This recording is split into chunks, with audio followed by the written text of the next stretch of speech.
Alors la question est d'où vient Murena. En ce qui me concerne, c'est une chose très simple. Cela vient des livres et des films, de tout ce que j'ai pu voir, lire depuis mon adolescence. Je crois que je m'adresse ici à des bibliothécaires. Nous avons tous un amour commun qui est le papier, qui est l'écriture, qui est le livre. Et donc la lecture des classiques était d'une importance fondamentale. Murena est également de cette lecture classique. Ce qui s'est passé, c'est un petit peu comme dans une histoire d'amour, c'est un coup de foudre. Un coup de foudre. Parce que souvent des histoires de couple. Ah oui, oui, non, c'est un duo que nous avons formé. Le hasard d'une rencontre a été ce coup de foudre. Alors, vous étiez un couple, je vous signale que vous sommes un trio maintenant. Nous avons présenté Murena à l'éditeur. L'éditeur nous a suivis, mais se posant beaucoup de questions du style le péplum, ça ne marche pas. Nous avons sorti un premier volume avec des éditeurs qui se posaient des questions, mais qui ont vraiment suivi le jeu. Ils ont été vraiment très très bien, très professionnels, impeccables. On était un peu seuls tout de même. On a vendu à peu près 12 000 exemplaires du premier volume, donc c'était gentillet. Il faut savoir aussi une chose, en tout cas ce qui nous concerne, c'est que, et je m'en excuse, on n'écrit pas pour le public. En tout cas, je n'écris pas pour le public. J'écris des bouquins que j'aimerais lire. Nous n'avons jamais voulu faire œuvre, je dirais, d'historien, mais on l'a fait sincèrement.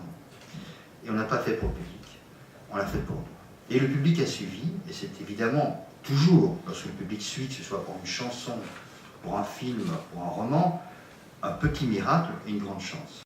Alors le problème de Néron, il est très simple. C'est une question, c'est comment peut-on, après avoir tué son beau-père, son demi-frère, sa tante, sa mère, son épouse, sa deuxième épouse, incendier Rome et massacrer les chrétiens, son précepteur, son préfet du prétoire, et j'en oublie, comment peut-on être quand même très sympathique? Le problème autour de Néron, il est simple. Il y a maintenant ce qui est admis, il n'a pas incendié Rome, c'est évident. Il n'a pas participé au meurtre de Claude, on va se débarrasser d'Agrippine. Il a tué Agrippine, voilà, vous êtes soulagés. Et pourtant, il n'avait pas lu Freud. Je ne sais pas pourquoi, d'ailleurs. Oui, effectivement, le travail du dessinateur est assez important, dans le sens où on a 10-12 mois de travail devant nous. C'est assez conséquent, surtout quand on a l'éditeur qui presse derrière, pour qu'on soit dans les temps et être proche du planning. En fait, c'est vrai que j'attache autant d'importance au niveau des personnages, des expressions du visage, que sur des grands plans généraux, où là, bon, évidemment, il y a une foule de détails. Tout est important, rien n'est à laisser au hasard, c'est un travail d'équipe en fait, c'est un peu comme un film.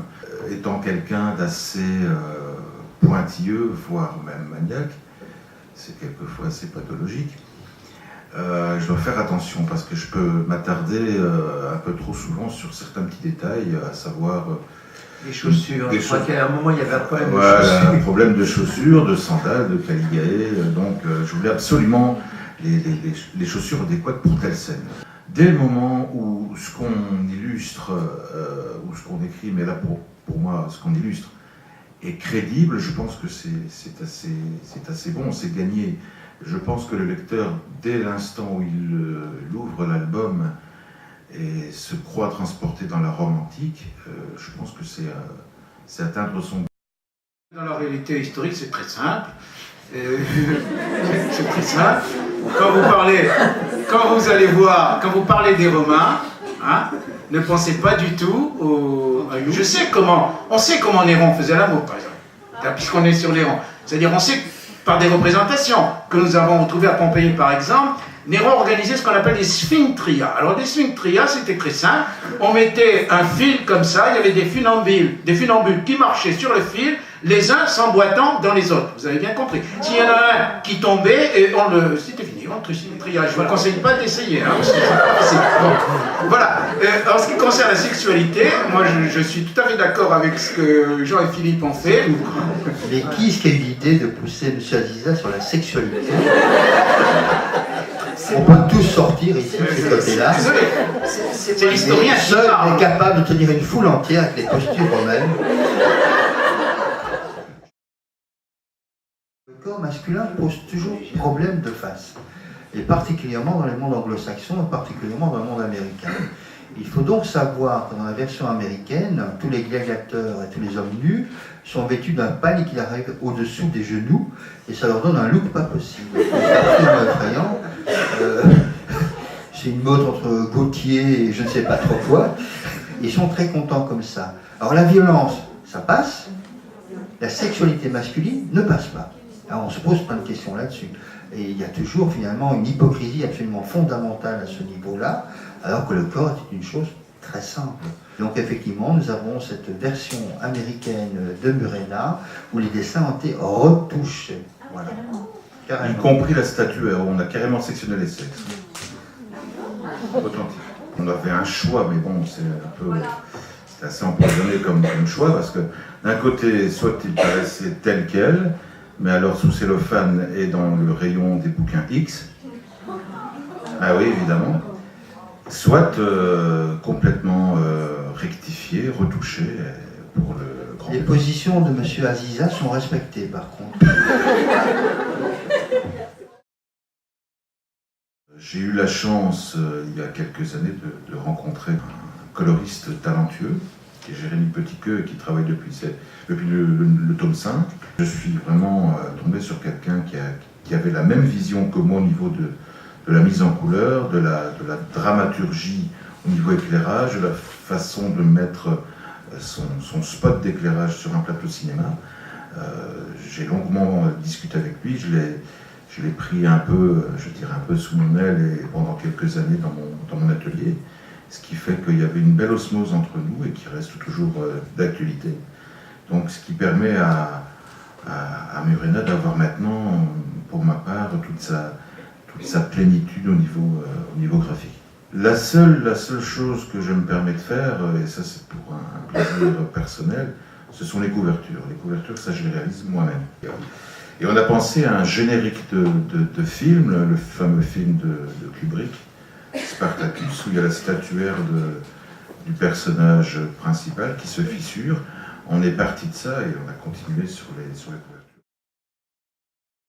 Petite question, on dit j'y tiens, mais Murena ou Murena? Alors, on va pas se casser la tête.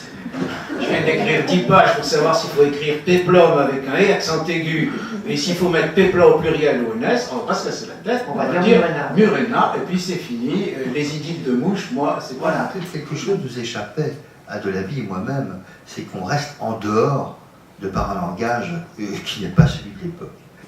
Je m'approchais un tout petit peu plus d'une certaine réalité.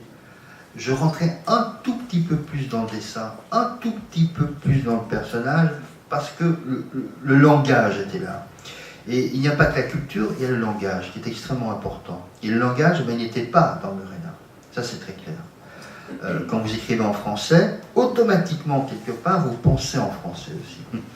Et je sentais que de temps en temps, entre la très belle traduction, je dirais, graphique de Philippe Delaby, et j'essaye de m'approcher un petit peu de certains réflexes, de certaines psychologies romaines, de toute façon, j'avais un obstacle majeur qui était la langue. Et donc, lorsque j'ai vu arriver le Murena latin, je n'ai pas pu retraduire tout parce que j'ai malheureusement perdu mon latin, mais il n'empêche que ce que je pouvais encore traduire, ce que je sentais, il y avait un pas en plus vers ce que nous avons espéré, vers ce que nous voulions faire, à savoir pénétrer dans le monde latin. Ah là là, quelle lourde responsabilité. Il faut que je tienne ma parole. Normalement, l'album devrait sortir au même moment que celui-ci, donc pour novembre.